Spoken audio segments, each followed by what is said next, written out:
Shalom, selamat pagi saudara-saudari sekalian. Salam jumpa lagi di dalam program Light of Revival. Kita bersyukur dapat diberikan anugerah nafas hidup lagi pada hari yang oleh Tuhan. Dan mari kita wujudkan rasa syukur itu dengan pertama-tama kita merenungkan firman Tuhan sebagai penuntun hidup dan iman kita. Bacaan pada hari ini saya ambil dari Titus pasal 2 ayat 11 sampai 14. Saya bacakan untuk kita sekalian. Karena kasih karunia Allah yang menyelamatkan semua manusia sudah nyata. Ia mendidik kita supaya kita meninggalkan kefasikan dan keinginan-keinginan duniawi, dan supaya kita hidup bijaksana, adil, dan beribadah di dalam dunia sekarang ini, dengan menantikan penggenapan pengharapan kita yang penuh bahagia dan penyataan kemuliaan Allah yang maha besar dan juru selamat kita Yesus Kristus, yang telah menyerahkan dirinya bagi kita untuk membebaskan kita dari segala kejahatan dan untuk menguduskan bagi dirinya suatu umat kepunyaannya sendiri yang rajin berbuat baik. Anugerah yang melatih.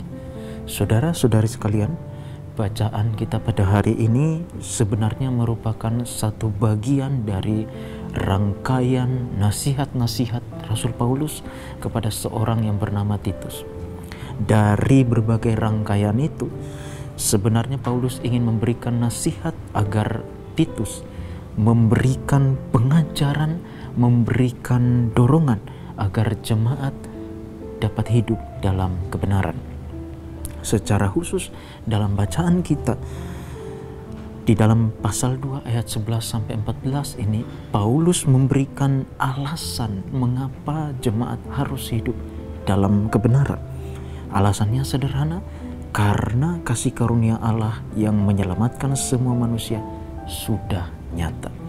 Bicara soal kasih karunia, sebagai orang Kristen kita mungkin akan berpikir tentang kasih karunia Allah yang menyelamatkan atau anugerah Allah yang menyelamatkan. Kita menghubungkan anugerah atau kasih karunia itu dengan keselamatan.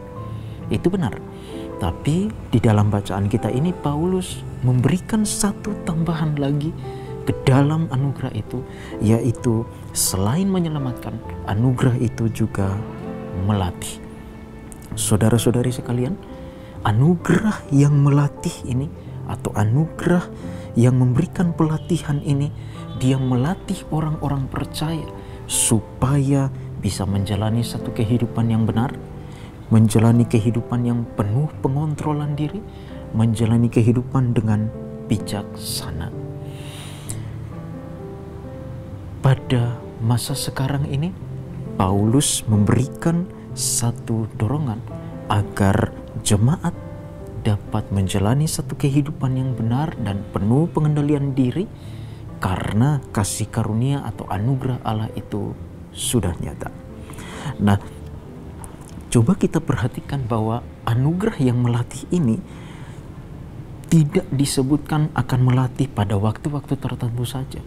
Tidak disebutkan bahwa anugerah itu hanya melatih pada waktu orang percaya sementara dalam keadaan yang baik, sementara dalam keadaan yang tidak banyak masalah, tidak banyak pikiran, sementara dalam keadaan yang lagi fokus atau lagi tenang. Tidak. Tetapi anugerah ini melatih pada masa sekarang ini. Itu berarti anugerah itu tidak memandang waktu untuk memberikan latihan kepada orang-orang percaya.